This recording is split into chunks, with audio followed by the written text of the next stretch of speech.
All right, welcome to the Sports Med broadcast. We are talking with Brett Singer. Brett, thanks for joining us today. Give me a quick rundown about what you talked about. Right, so today we talked about weight loss versus weight cutting and the differences between the two things. So weight loss, we all know what that is. Weight loss is essentially we have to cut calories from our diet.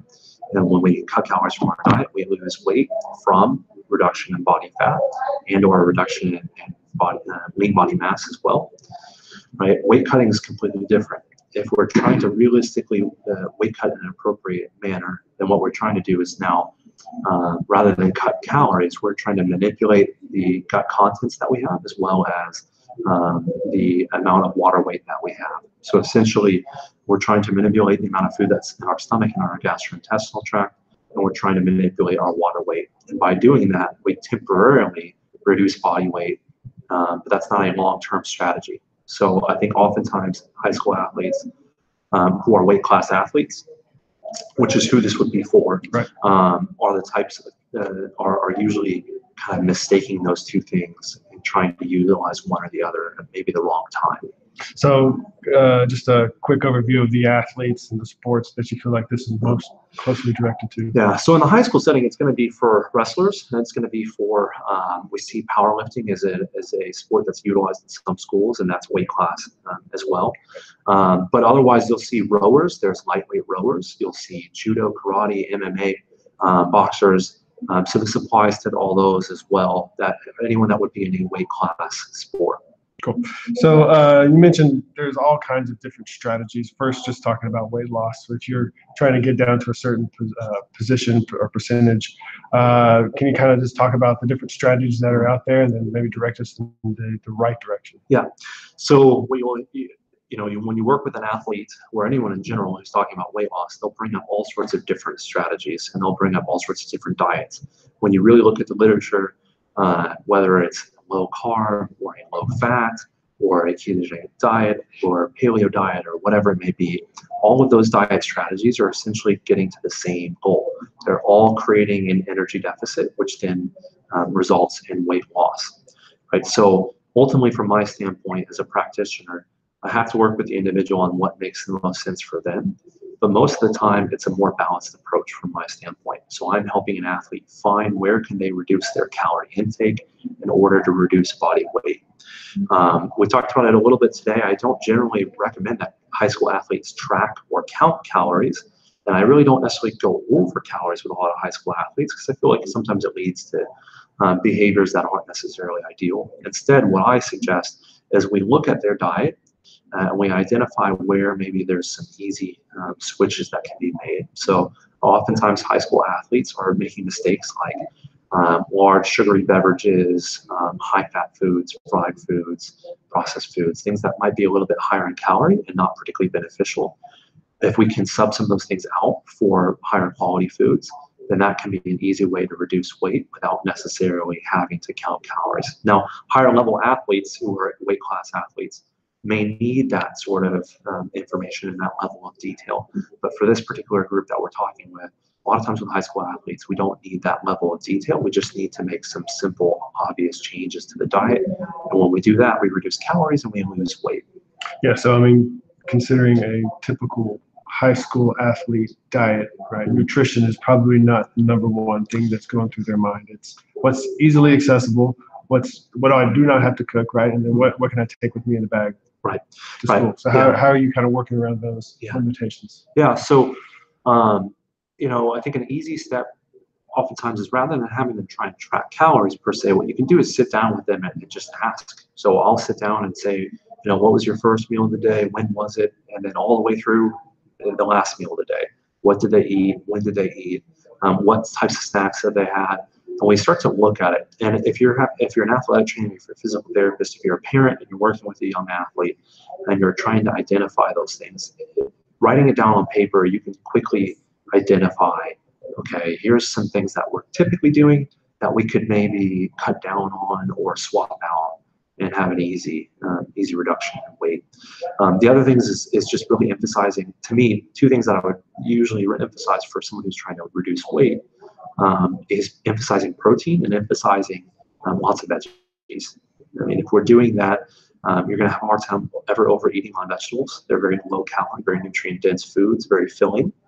And then same thing goes with protein. If we eat plenty of protein, we're not going to add or accumulate additional body fat related to that. Protein has a very hard time being converted to fat. We're going to fill up very well from that. So we're going to feel very full.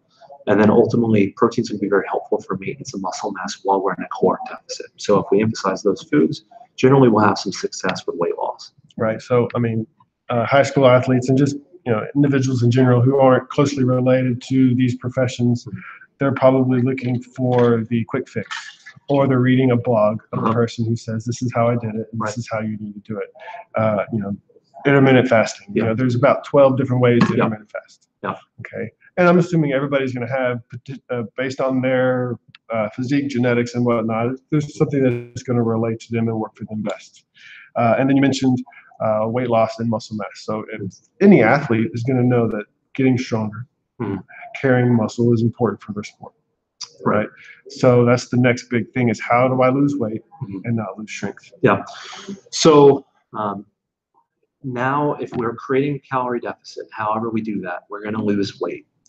And we're going to lose body fat and potentially muscle mass. So how do we spare muscle mass so we can continue to maintain that strength and improve our body composition overall? And again, this concept and why we're discussing this is just going over the fact that if someone needs to cut weight, rather than having them cut a large amount of weight at the last second, what you're trying to do is reduce weight to get them closer to their final competition weight, putting them in closer proximity to an amount that's easy to cut weight. So trying to get them to within 2 to 3% of their goal weight. So they're not having to try and cut 5, 10, 12 pounds of water weight, because that's going to be unrealistic and that's where unsafe things happen. So in this first stage, we're trying to reduce body fat in order to get closer to our overall goal weight for weight class. If we're trying to maintain muscle mass, most importantly, beyond anything nutrition-wise, is going to be doing resistance exercise. Exercise in general, but more specifically resistance exercise. If we're doing that, we're providing a good appropriate stimulus for a muscle to better maintain muscle overall. We see that when you put someone on a low-calorie diet, our muscle tends to get a lower or lesser response to protein. By implementing a resistance exercise program, that provides that stimulus, which now makes protein much more effective. So first and foremost is doing resistance training. But next after that, it's making sure they're getting enough total protein and making sure that they're dispersing that protein evenly throughout the day. Right. So ideally, if you're going to establish or maintain strength or even build strength, you need to have some type of protein synthesis. Correct. All right. So how do you optimize your protein intake throughout the day for an athlete at school or just somebody in general that they can maintain and optimize protein synthesis? For most athletes, what I would suggest, and this is a more generalization, but most athletes, especially the high school level, about 20 to 30 grams of protein at each meal. And I would say 4 to 5 times a day is going to put them in the best position to maintain muscle. Does that vary with body sizes? So you got a skill position, you got an offensive lineman. So if someone's an offensive lineman, they may be a little bit larger, and so therefore they may need a bit more protein. If we're trying to reduce weight and we're trying to hold on to muscle mass, we might recommend that someone may take in as much as about 1 gram of protein per pound of body weight. Now, if the person's completely content with where they're at, maybe they're trying to build a little bit of muscle mass, but overall they're maintaining an energy balance, then your protein needs actually go down a little bit. So someone who's not trying to lose weight doesn't need quite as much protein. The reason and emphasis for the higher protein intake, so 1 gram per pound of body weight, is that we're trying to spare muscle mass while they're losing weight. So you're taking your percentage of intake from something else. Right. So let's say you had a 150-pound athlete, and we're trying to get them to take in 1 gram per pound of 1 gram of protein per pound of body weight. It's 150 grams. Protein in a day, so we might say, okay, you should be taking in about 30 grams of protein at breakfast, lunch, and dinner, and at 2 snacks during the day. So 5 meals of 30 grams of protein apiece. If we do that, we maintain muscle pretty effectively. Right. So 5 meals throughout the day. Now those include your major meals, but also snacks, right? Correct. And there's I know of research, and I'm assuming you do as well, as the pre-bed protein bolus, right? Right. That's kind of shown to be an elongated time frame where you can either keep your protein synthesis up or just avoid the big dip. Correct. And so that can count towards one of Correct. those meals. So that could be one of those meals. So Luc Van Loon's kind of the researcher behind all that, and he's utilized higher doses, so about 40 grams of protein. But what might suggest about 0.5 or 0.6 grams of protein per kilogram. You might do that large bolus before bed. That's kind of a tool in the toolkit that we can utilize. So it depends on the individual and kind of what their routine is. Yeah. And when I look at that, I may make that suggestion as a potential opportunity. So that's an easy way to go ahead and do a higher protein intake is maybe 3 meals a day, 1 snack, and 1 late night bolus of protein. Is there a benefit between your type of protein? So I've read some where they say, casein is better versus the whey. Correct. During the daytime, it's going to be just general protein from any meals that we have. So meat, fish, dairy, eggs, those are going to be high quality protein sources. Whereas during the evening time, we're looking at casein as maybe a slower digesting protein. That's been the source that's been used for those particular studies. That doesn't mean to say that other sources of protein might not be effective. So let's say like Greek yogurt or milk, those are proteins that are by weight about 80% casein and about 20% whey. So those are sources that can be utilized as well. So it doesn't have to be necessarily a casein protein completely in powder form. During the daytime, if we're going to use a protein powder, usually whey would be a better bet. So we're talking about weight loss, right? If we're you said you don't really recommend calorie counting. Mm-hmm.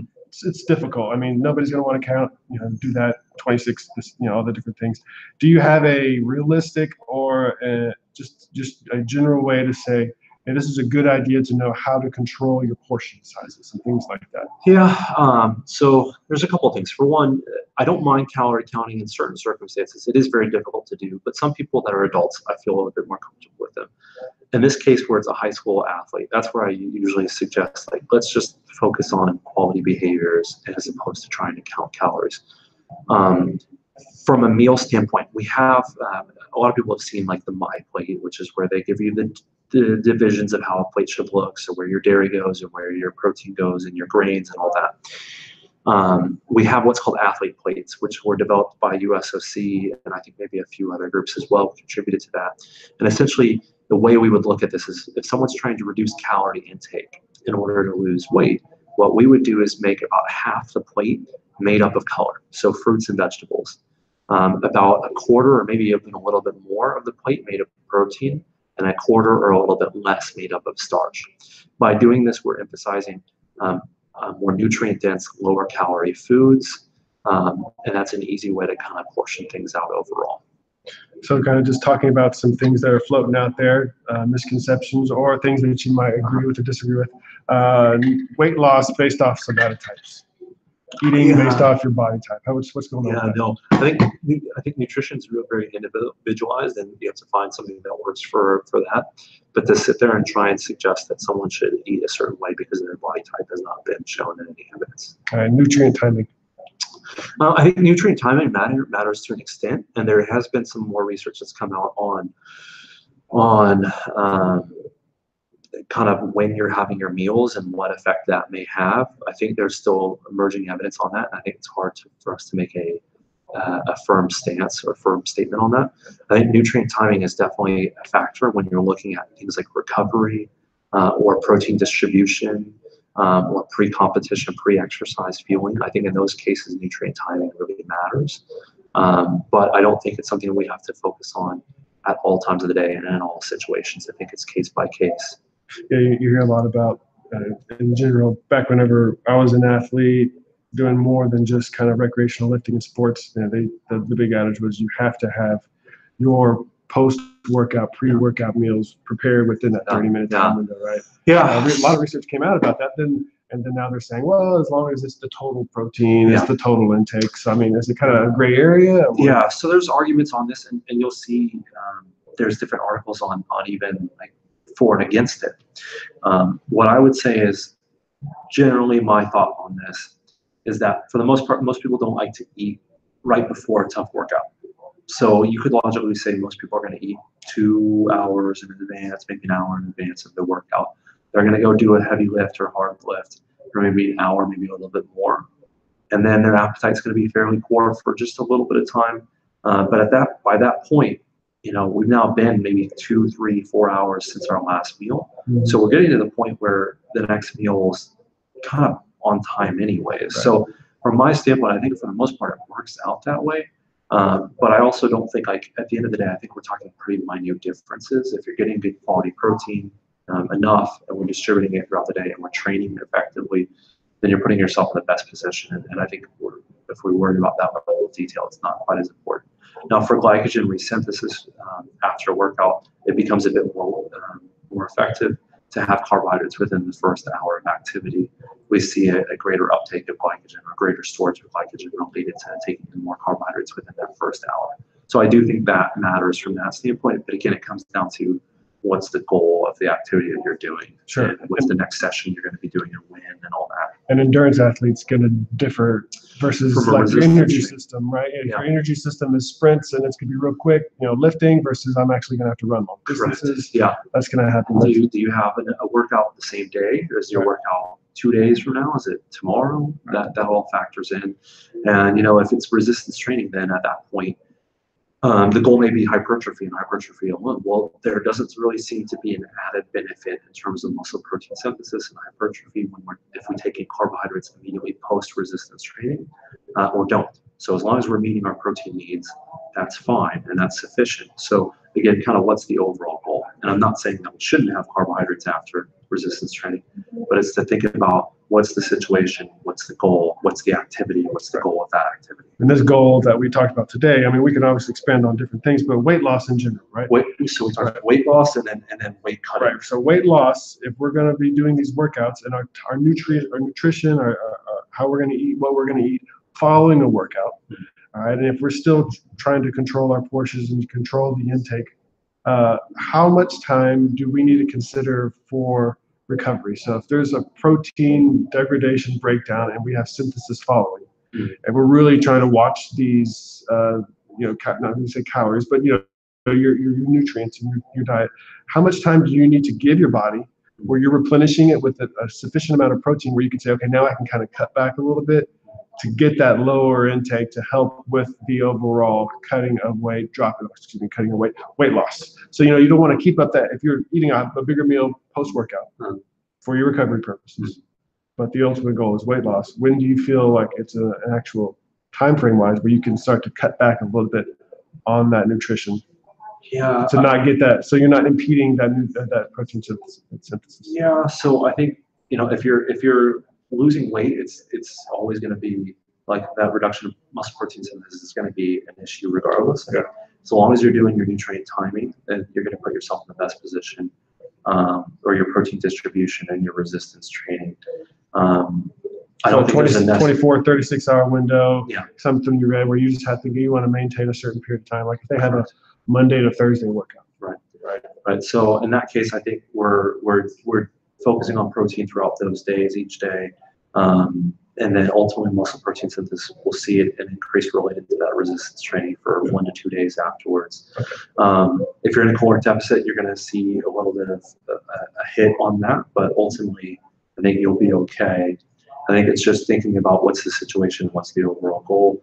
If someone needs to lose weight, we don't need to be on a chronically low calorie diet. We want them to be on a lower calorie diet for a little bit until they get to the point where they've reduced weight, gotten closer in proximity to their final goal weight.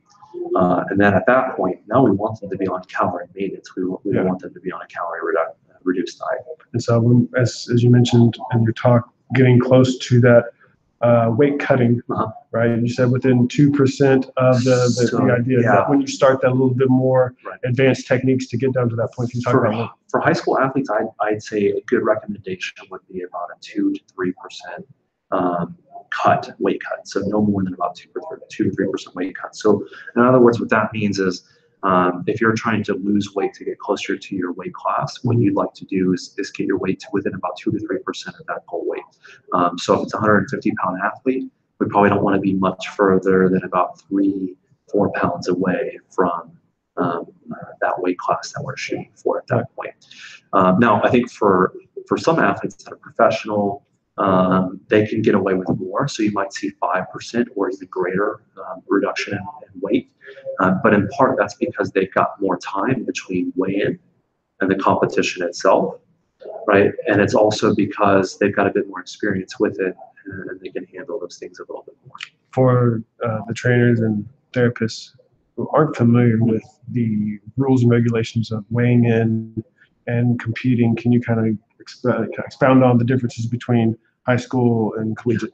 Yeah, so with high school, we're talking usually weigh-ins about an hour before their competition. So they weigh in, have an hour, and compete. Yeah, so you basically have no time. I can't recall specifically what the wrestling rules for collegiate are, but I feel like they're fairly similar to that.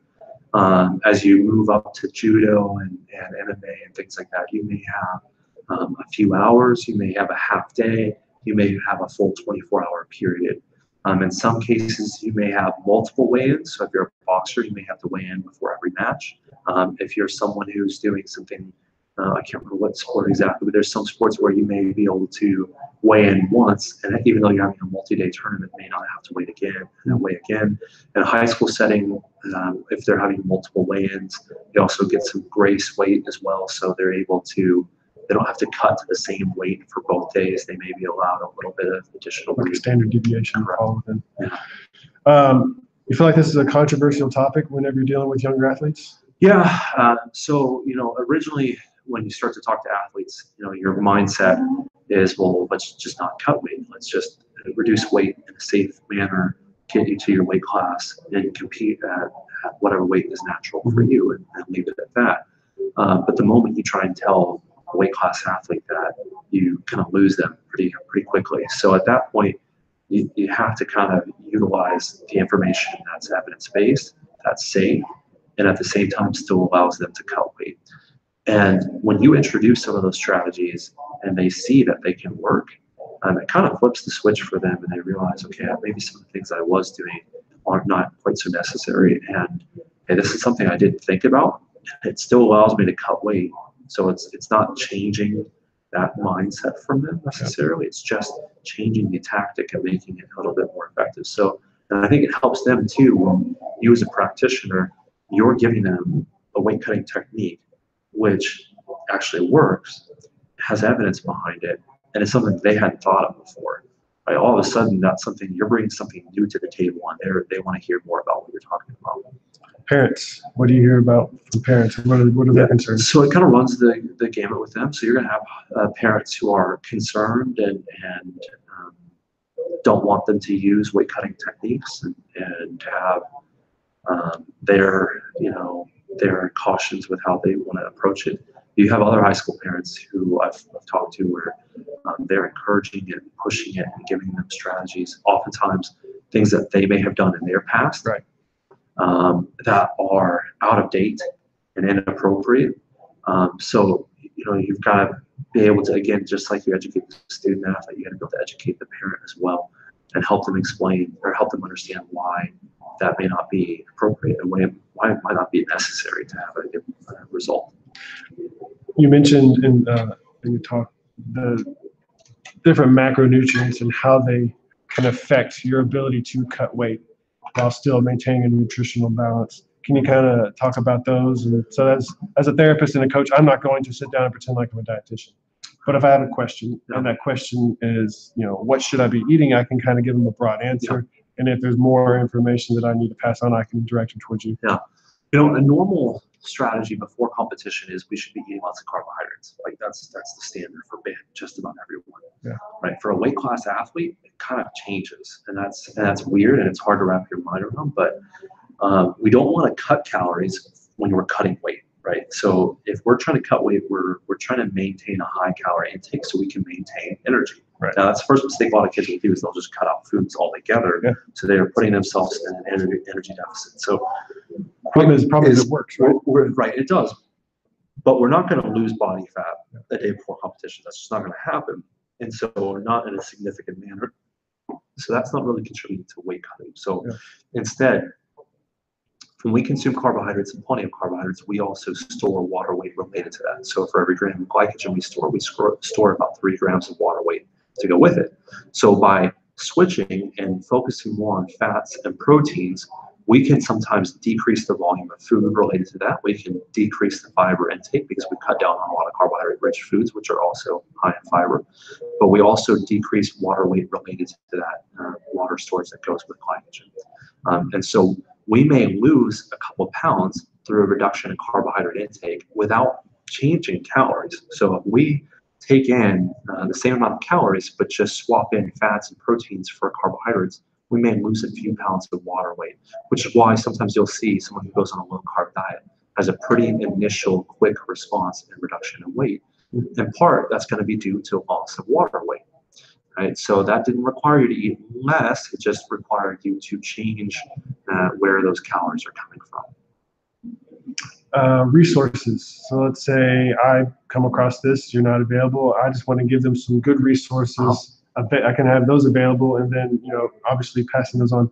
Just what are some resources that we can direct some of these athletes to? So I think CPSDA is stands for Collegiate Professional Sports Dietitian Association.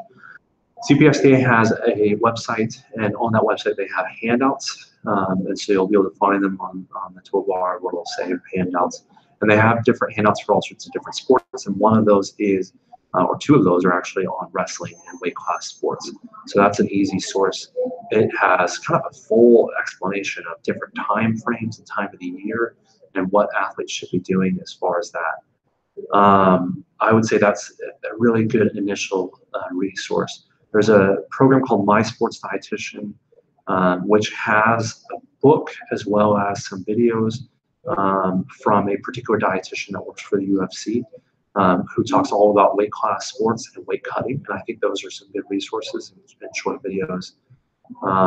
And I've also kind of on my Twitter today, which I understand this is delayed, but on my Twitter, I'll also share some podcasts and things like that that are related to it. But Sigma Nutrition has a good podcast or two on weight cutting, and so that's a pretty good resource as well. USOC may also have some weight cutting nutrition on there. I can't recall specifically if they do or not. If somebody wants to get in contact with you, how do they do that? Yeah, so I can be reached via email. So my email is brett.singer@memorialhermann.org. And I'm also on Twitter, and I'm pretty active on Twitter, and so my Twitter handle is @bsinger10. Excellent. Brett, I appreciate it. If you want to take a look at this, please check out sportsmedicinebroadcast.com/Singer 2018. All righty, sir. Thank you. Thank you.